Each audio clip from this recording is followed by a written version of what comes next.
Bom, gente, queria agora trazer uma coisa muito presente, né? E nos momentos, nos dias de hoje, a gente tem muita dificuldade de estar encontrando, né? Que é a questão da mão de obra. A mão de obra, não só na cafeicultura, na agricultura de forma geral, ela tem sido um impasse muito grande. Ela tem causado muita dor de cabeça. Eu, além de formar essa lavoura aqui, trabalhei muito na parte de visitar a fazenda, fazer auditorias, né? E muitas das fazendas, a maioria das fazendas que eu chegava, se falava em problema de mão de obra. Não acha pessoal comprometido mais com aquele serviço, não acha profissionais que estejam dispostos a trabalhar com aquele serviço. Então tudo isso é um problema. E quando a gente fala de plantio, mão de obra é algo primordial, porque na maioria das vezes você depende de mão de obra. Você pode estar usando a plataforma ou uma plantadeira, você vai depender. Não em grande escala, como se você estivesse plantando apenas manualmente.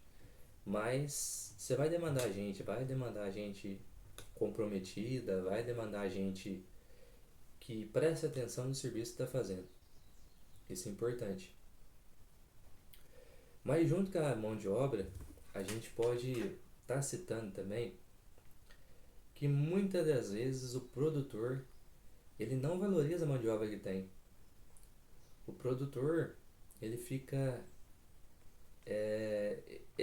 muito pão duro com a mão de obra, mas fica muito mão aberta com a questão de algum produto que às vezes não ia cumprir a função dele na propriedade.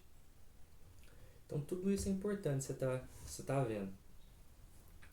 Aqui em casa o problema de mão de obra até que não foi tão grande, até porque quem assumiu as broncas mesmo foi eu e meu pai. Então a gente que fazia o serviço da lavoura.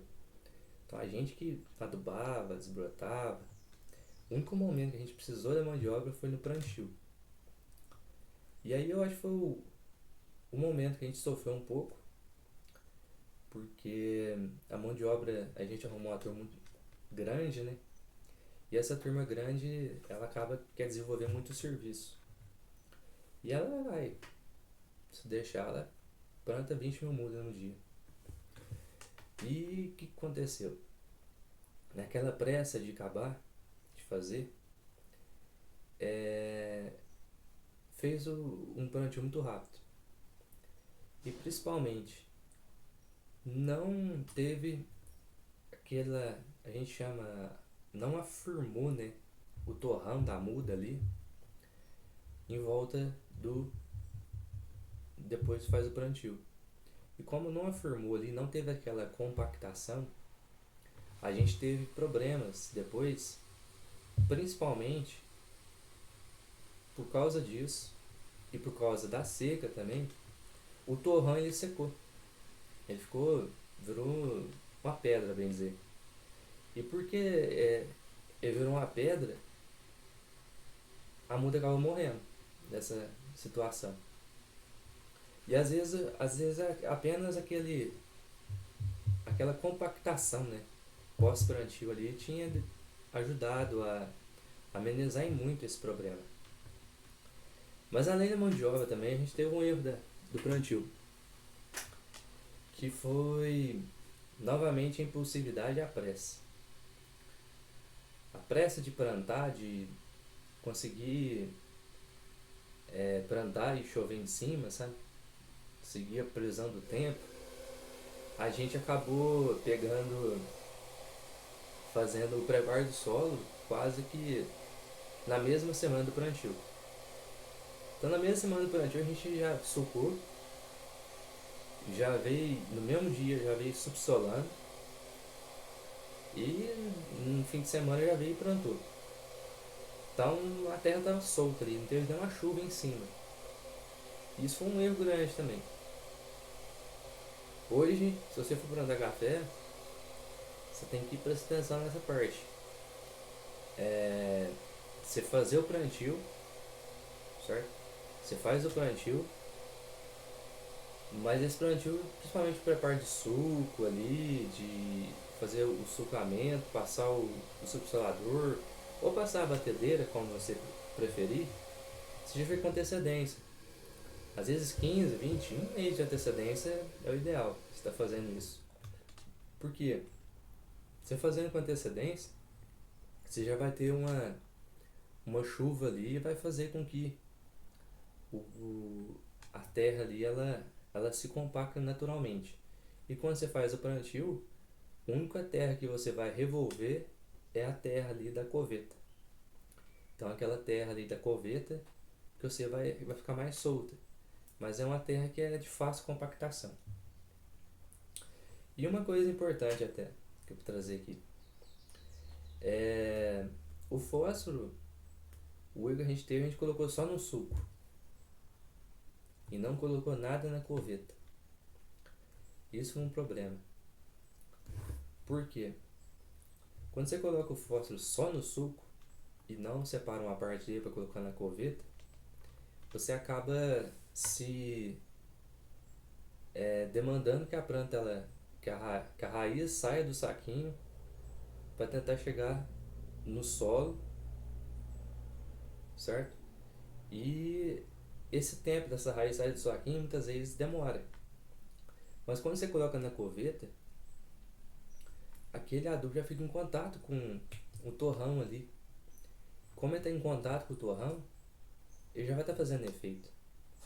Se ele está fazendo efeito, a planta já vai estar absorvendo o fósforo. Então o arranquio inicial vai ser mais rápido. A formação inicial vai ser mais eficiente e você vai garantir, né? Você vai garantir um melhor entendimento, uma melhor absorção da planta, desenvolvimento da planta de maneira inicial. Isso é importante.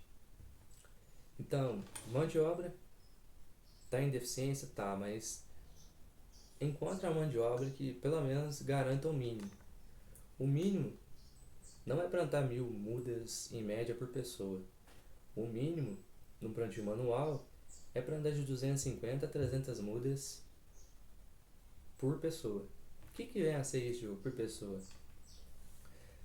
Para plantar 300 mudas, a gente vai ter que ter pelo menos um covador, pelo menos um que distribui a muda, pelo menos um plantador, pelo menos uma pessoa que distribui o adubo e pelo menos uma pessoa que vai cortando o saquinho. Então, 5 pessoas.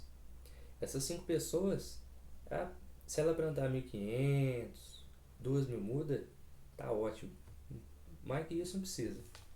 Porque você vai garantir ali uma eficiência no plantio e uma garantia também. Às vezes um gasto de R$ 1.000 a mais no plantio te economiza R$ 10.000 a mais na condução da lavoura.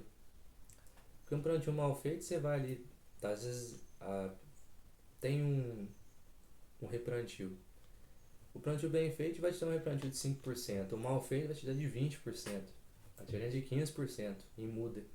Coloca em 10.000, então a gente tem um volume grande ali. Então preste atenção muito nisso, nessa questão. E a questão, coloca o fósforo na coveta. No mínimo ali, dos 200 pontos de P2O5 que você vai estar colocando no suco, você separa 60 pontos, 50, 60 pontos, né? 60 quilos por hectare, para pôr na coveta, porque a eficiência vai ser melhor da sua adubação fosfatada.